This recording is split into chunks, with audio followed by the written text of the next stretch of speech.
Welcome to the Property Investors Podcast. Thanks so much for tuning in. Make sure you subscribe so you never miss an upload. You can catch us on Apple Podcasts, Spotify, and YouTube. Enjoy this week's show and don't forget to share it with all your friends. Hey, I'm Russell Leeds. And I'm Tony Crook. And welcome to the Property Investors Podcast. On this week's show, is this the end of rent to serviced accommodation?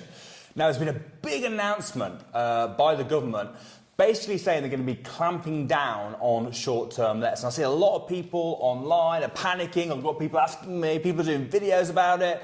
And there's a lot of actual nonsense out there, a lot of people's different opinions. So what I thought we would do is we'd go through what the government have actually said and we'll discuss it and let you know our thoughts. First of all, Tony, is this something that surprised you, the government announcing this? No, we've obviously been thinking about this for quite some time now. There have been threats that something's going to happen, some regulation. So we've always been saying, well, there's going to some sort of regulation is going to come in. But when and to what extent was always the question. Yeah, I agree. I mean, we've been saying for a long time, it's pretty obvious. It's getting so popular, it's getting so big, in the same way they did with HMOs. Yeah. They brought in Article 4 and it got regulated. And up until now, there's been very, very little regulation on short-term lets. They did a little bit with the fire regs. Recently. Not that long ago, pretty recently, where they brought out some legislation around that. It's not a surprise. Is it bad news, though? Is it all doom and gloom? Is it the end of rent-to-rents, like many people are saying? Well, let's have a look at what the government actually says. So I've printed out, you can get this on the government website. This is their press release, Short-Term Lets Rules to Protect Communities and Keep Homes Available. Okay? So this affects all short-term lets, not just rent-to-rent. So anyone that's doing service accommodation, this affects you. So, first thing that they're saying is planning permission will be required for future short-term lets. So straight away, that's like, wow, that's pretty big, right? So anyone wanting to do short-term lets, you're going to need planning permission. If that's the case, that's going to make it quite difficult to do rent-to-rent because you're not going to want to get planning permission on someone else's property. So these are the sort of headlines people see that's scaring them. I actually, by the way, don't think it's all that bad, but we'll get into that later. That's the first thing. Next big point they've got. There'll be a mandatory national register which will provide valuable information and help ensure accommodation is safe. In other words, if you want to rent your property out as service accommodation, it will be on a register. Any of your properties on a register at the moment? Service accommodation, no. But you're on a register? Yeah. That's a different sort of register. Yeah, okay. We won't go into that, though. That's Tony's personal private life. Next, proposals will give communities greater control over future growth, fine, and homeowners can continue to let out their own main or sole home for up to 90 nights a year. So if it's your own personal house, you can rent it out for up to 90 days, which is kind of similar to what they're doing in London at the moment, other than in London it doesn't have to be your own main home. It'd just be any home you can rent out for 90 days. Yeah. So they're basically saying that you can't rent out a buy-to-let under this legislation. So you can do that without planning, so that's interesting. Right, so it sounds quite bad when you read the headline figures. However, when you go a bit more into detail, it's actually not as bad as you'd think. So let's go through this now. So local residents will be protected from being pushed out of their communities by excessive short-term lets, thanks to changes in the planning rules announced. Under the reforms, councils will be given greater power to control short-term lets by making them subject to the planning process. This will support local people in areas where high numbers of short-term lets are preventing them from finding houses they can afford to rent or buy. So what this is basically saying, as far as I can see, is that those things that we just talked about, the planning permission, etc., this is something that the councils are going to have the power to do in the area. So it doesn't necessarily mean that they will do. In the same way that Article 4 is for HMOs, the councils have got the power to stop you from turning your residential house into a HMO under Article 4, but not all the councils do that, right? No. So I would gather from this that this will be an area-by-area thing depending on the councils. Do you agree? Yeah. You got anything you want to add to that? Any comments to make, or just agree? Just everything I've said is great. All right, perfect. It's shocking, but good, yeah. It's shocking, right? These changes are part of a long-term plan to prevent a hollowing out of communities, address antisocial behaviour and ensure local people can continue to live in the place they call home. Meanwhile, the new mandatory national register will give local authorities the information they need about short-term lets in the area. This will help councils understand the extent of short-term lets in the area. So basically, the mandatory list is so that they can assess an area and go, OK, where are most of yours? Well, throughout the southeast, yeah. But mainly Brighton, right? Brighton, a lot of Brighton. Yeah. Brighton. Yeah. So they might look at it and go, well, there's loads in Brighton. Yeah. We've got an issue in Brighton. Obviously, yeah. Let's bring in the Article 4 in Brighton. Yeah. Or whatever it is. It might not be Article 4, but whatever the rules are. But it will allow, by having this register, it will allow them to identify where the high areas are, right? Yeah. So I would have thought, if you've got them in, where would you think might be affected? Which councils do you think might have an issue with this? Well, obviously London, which we've already highlighted as being a high area of concentration, but holiday areas. I mean, Brighton, once again, is the area which I invest a lot of service accommodation in, and that's, it's an all year round type place. So anywhere where tourism is going to be, I think it would be a highlighted area. Yeah, okay. So Michael Gove says, in favour of it, that short-term lets can play an important role in the UK's flourishing tourism economy. Which is a good point. Yeah. Providing great, easy, accessible accommodation in some of the most beautiful parts of the country. It's not like they're trying to get rid of this altogether. I think they're just trying to control it. Yeah, exactly. Do you think the government are doing the right thing here? Do you think they should allow a free market, or should they step in and is there a problem? Does it need addressing? I think regulation can be good. When you regulate things, it means that the strong survive. When there's no regulation, when there's no barrier of entry, then what can happen is people could get in the markets which don't know what they're doing and actually ruin the markets for a lot of people. So I think regulation in most industries is some ways a good thing, so long as there is flexibility in it. Yeah. That's the difference. Yeah, I agree. And they're not trying to stop people renting out their own home, which obviously they know. They've said that you're allowed to do that for 90 days, which if it's your own home that you're living in, you probably wouldn't want to rent it out for more than 90 days anyway, right? So that's fine. However, so far it does sound all doom and gloom. This is where I think it gets better. The proposed planning changes would see a new planning use class created for short-term lets, not to be used as a sole or main home.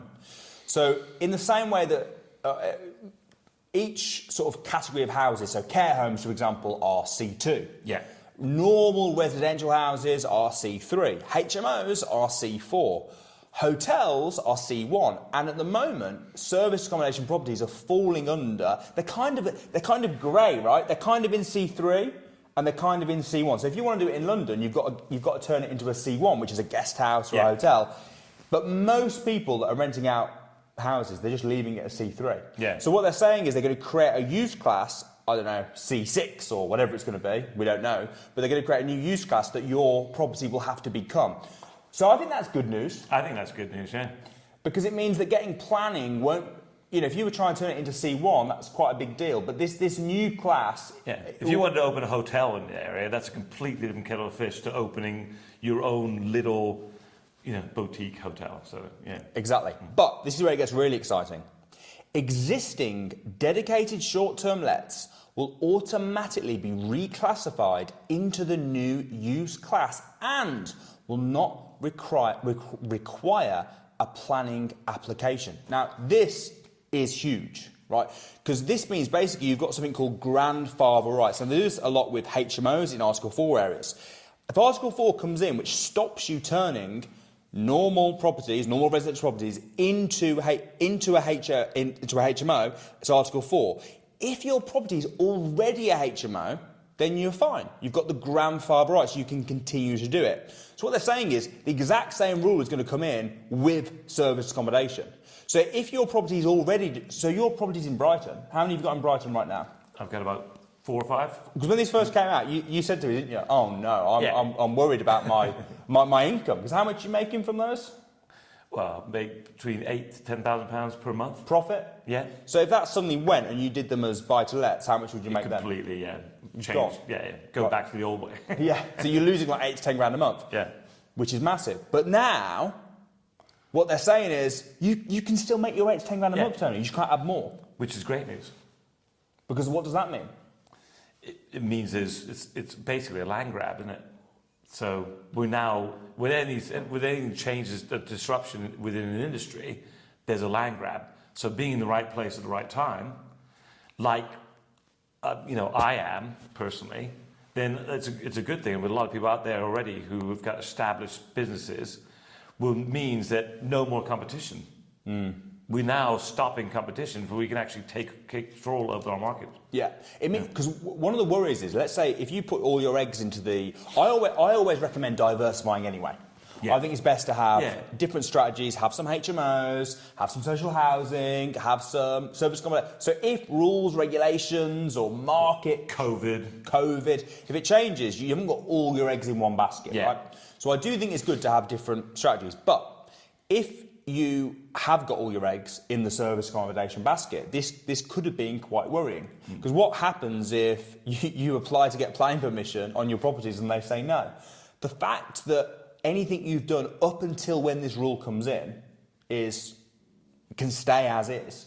I would assume this will be covered by rent-to-rents as well. So if you've got a large rent-to-rent portfolio, yes, it might stop you when this rule comes in growing it so well as service accommodation. There are other ways you can make money through rent-to-rents. You could still be able to do rent-to-social housing. You could still do rent-to-HMO. Yeah. You could still do rent-to-service accommodation if you did it in an area that this hasn't affected, right? Yeah. We don't know. This is what we discussed the other day, didn't we? So, yeah, we don't know the full extent of it. But what I would say for sure, and I've always said this for service accommodation, is make hay while the sun shines. Because right now, it's so easy to make a lot of money from service accommodation. And the fact that they're bringing this in means that probably in the future, it will be harder. But now's the opportunity, more than ever, because now you know that this opportunity is not going to be there forever. But the work that you put in now, if you can get some units, start making money like Tony, 8 to 10 grand a month, once you've set that up, not only are you protected and you've now got planning permission to turn these properties into this new class, whatever it will be, but also it's because it's harder for other people, it means that it's not going to get saturated. One of the reasons that they brought in Article 4 is because areas were getting oversaturated with HMOs, and maybe the same thing's happening with service accommodation. But that means that it's going to be, the barrier to entry is going to be very hard down the future. Yeah. So getting now is easy. Yeah. Supply and demand, isn't it? Simple. Yeah. Once the supply is cut, the demand goes up, and what happens then is prices go up. So then we can charge more money for what we're then doing. So there's always different ways of looking at anything that comes in and any regulation. With anything, it's about knowledge, about understanding, about reading the fine print. Because when we first read this, we both thought, well, I read the headlines, right? Yeah. I read the headlines. I saw people's videos on TikTok and stuff. Oh no, you won't be able to do rent-to-rents anymore. Yeah. And I was like, oh dear, this is bad. And you look at the headlines, it does sound bad. But when you actually read through it, it's actually not that bad at all. And could be good. Well, it actually, for people that are jumping on it now, it actually is good. Yeah. Because it means that you're right. You're not going to get your supply and demand, and this is the time to get it. This is the time to get in. But with that being said, I suppose a few of the things people are asking is, when is this going to come into play? We don't know. There's no exact dates. Even if they gave an exact date, we still don't know. If you look at things like the EPC register, where they're like, we're going to bring it in this date. Oh yeah, we're going to add an extra 5 years actually. Actually, we're going to scrap it completely. Or you know, section 21. Eviction notices. We're going to get rid of them before the next election. Oh, actually, we're not going to do that. Oh, actually, we are going to do that now. You know, and don't forget, we've got a big election this year as well. I think that's one of the reasons why this sort of stuff's coming in. Yeah. I think this is an effort to try to put it down. Yeah. Why do you think general public aren't a big fan of short-term let, service accommodation? Is there a point? Is it damaging communities? See, I've never really saw that. I've never seen that. I've never really understood it. When I speak to people, and people who are not in property, like ourselves, when you talk to my friends that I've grown up with, etc., you speak to them, they think us as being bad landowners, landlords, you know, people trying to make money through other people. But I find that we're offering a service. I mean, it says clearly in this article that tourism is a valuable commodity in governments. In this, the reason why people come to the UK is for holidays, etc. We don't want to discourage that. We don't want to limit their choice of stay. So that's where we landed on. But if you speak to my friends, they think, right, well, you're actually driving house prices up in certain areas. The regular people can't afford to live there anymore. Students and things can't afford to live there anymore. But it's actually not true. I don't think so. No. No. People were actually making more. This is actually going to be driving prices up. Yeah. It's going to be doing the opposite effect, isn't it? Also, it's funny because the people that are moaning, like, I can't remember the stats exactly, but I think there's something like 1 million abandoned homes across the UK. Why aren't they moaning about that? Yeah. Why aren't they saying it's terrible that you've got all these abandoned homes sorted out? That would make more sense, right? Yeah. If we suddenly had 1 million new homes come on the market, that would drop the house prices. Yeah. This is helping another need, which everything's supply and demand, right? So if there wasn't a need for people to stay, because these people that moan about it, they still use them though, don't they? Yeah. Yeah. They're not moaning that hotel prices have gone down because there's more. Yeah. Do you know what I mean? Everything's supply and demand. Absolutely. And if there was loads of like, I know that we do have a housing shortage, but why have we got abandoned houses then? Why are we not rewarding property developers more? Why are we making it so difficult to get planning permission? Why are the councils? You can't win every which way. No. Because the same people are annoyed at developers. You're ruining our green space. What is it here? Yeah. Do we want new houses? Do we want to be able to stay places that are nice? Do we want to bring people in to boost our UK tourism? There's loads of benefits from that as well. So it's. Or are they just trying to buy votes? Politicians grab hold of something which is they can see in the public eye, which then they think, right, well, let's get these wealthy landowners to write, then we'll buy them votes, saying they're doing something good for the general community, but it's actually not really. Yeah. No. So, I mean, government aside, they'll do what they're going to do, right? Yeah. What would you suggest now if you were a property investor, let's say, well, what are you doing? Before we get on to that, actually, what are you planning on doing now? You're already making 8 to 10 grand a month from places in Brighton. We found out this news this week. Stuff's going to be changing. We don't know when. Could be this year, it could be next year, it could be never. Who knows, right? But we assume this is going to come in. This is what they're saying right now. What are you going to do? Now with this information? So when we first read this article, we thought, well, make hay while the sun shines, as you quite like said. So until we know what's going to happen, right now there's no regulations. Yeah. So it's a great opportunity. So would we continue to carry on doing what we were doing before? But now, because we know that it's going to be a potential land grab, and that we've got the grandfather rights, it's a bit the same with the Article 4 with HMOs. You've got to get in there. You've got to establish, get on this register that they're talking about, this nationwide register, first thing. So it means that really, you've got to step up. I've got to step up my property buying, my property purchasing, and so forth to make sure that I get established service accommodation properties on this register. Yeah. That's what I would say. So get as many as you can on. Get as many as you can on, especially in areas like Brighton, like the built-up areas, like the London and so forth, because they're going to be the ones that are going to be sought after. Yeah. London, I imagine you probably won't be able to do, because you can't rent it out for more than 90 days right now without planning anyway, can you? Yeah. But it'd be interesting to see, because I imagine what they'll do is they'll bring in this new use class in London as well. So the 90-day rule might go. Potentially, actually could open up London again for us. Yeah. So London could be a great place to land grab. You'll just need planning permission. But planning permission might be a lot easier than it is now. Yeah. So it actually might make London easier now than it is. We don't know. Yeah. We're guessing here. But once again, there's nothing done. There's no time limit on this except for student. If there is an election, if somebody else gets in power, this could be completely changed, like you said. But all I will be doing, and what I would be advising people to do, is get service accommodations. Get on this register, because that can only be a good thing. Yeah, I totally agree. I totally agree. And if would you lump in rent to rent in that as well? Absolutely, yeah, 100%. Make sure your rent-to-rent agreements is firm and solid, and you got 5-year rent-to-rent agreements, 7-year rent-to-rent agreements. Try go for longer-term rent-to-rent agreements you can. One of the things get yourself on that register. One of the things that we added into our rent-to-rent contracts a little while ago, because we saw this coming, right? We didn't know what it was going to be. I'm actually really pleased with it, because I thought it could have been a lot worse. Yeah. And I knew it was going to come at some point. It was obvious.